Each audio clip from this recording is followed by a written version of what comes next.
અમે બી વચ્ચે લગભગ 20 દિવસ પહેલાં કે એમ જ હું, મનનભાઈ, ઓમ અને નીરવ મહેતા કરીને એક બીજા બહુ સરસ મજાના કોમેડિયન છે, બરોડાના જ છે. અમે લોકો નીરવ સરને એમના ઘરે મળવા ગયા હતા. તો હવે હું ને ઓમ નીરવ સરને ક્યારેય મળ્યા નથી. એમ એમને સાંભળ્યા છે ઘણા ને એ બી અમને ઓફકોર્સ અમે નહીં મળ્યા. હા, દિનકરભાઈને. તો જેવા ઘરે ગયા એટલે મનનભાઈ એમનું ને નીરવભાઈ તો મળ્યા, હા ઠીઠીને બધું થયું ને અમે હું ને ઓમ શાંતિથી સાઈડમાં બેસી ગયા.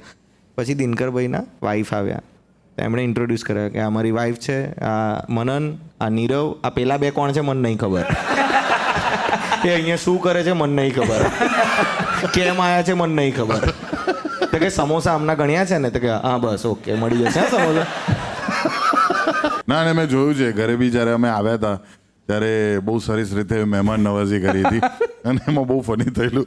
તારે કેવું તાતું કહી દે. એ વખતે કહેવાનો હતો પણ કંઈક ના, તું કે ને કહેલું હા કે એટલે અમને બેન તો આવી રીતે રોસ્ટ કરી દીધા. પછી મનનભાઈને બી રોસ્ટ કરેલા. હા, કે એમને કે પેલા જે સમોસા ને બધું ખાવા બેઠા ને, ખમણ સમોસા ને ચા, અને આંટીએ મસ્ત અમને બધું આમ આપ્યું, અમે નાસ્તો કર્યો અને પછી સમોસા પ્લેટમાં પડ્યા હતા અને થોડા ખમણ હતા અને સમોસા 4 જ હતા પ્લેટમાં.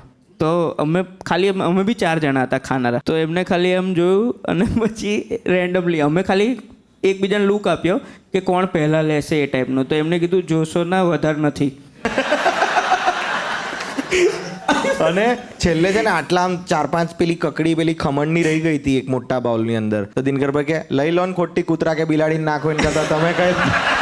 અને હવે ટોપ અમે લોકો તો હસીને ગાણા થતા હતા, અમારું જ રોસ્ટ ચાલતું પણ એટલી મજા આવતી હતી. અરે ફાઇનલ રોસ્ટ કે મનનભાઈ આમ એટીકેટથી કીધું કે વાસણ અમે આમ, એટલે એમને લઈને ઊભા થયા કે એમ ઘરમાં આપણે કેવું કરીએ કે હું મૂકી દઉં છું એવું. તો પહેલાં સર એકવાર ના પાડે કે ના રહેવા દે, વાંધો નહીં. તો કે ના હું મૂકી દઉં છું. તો સર કે હા તો ધોઈ બી નાખજે.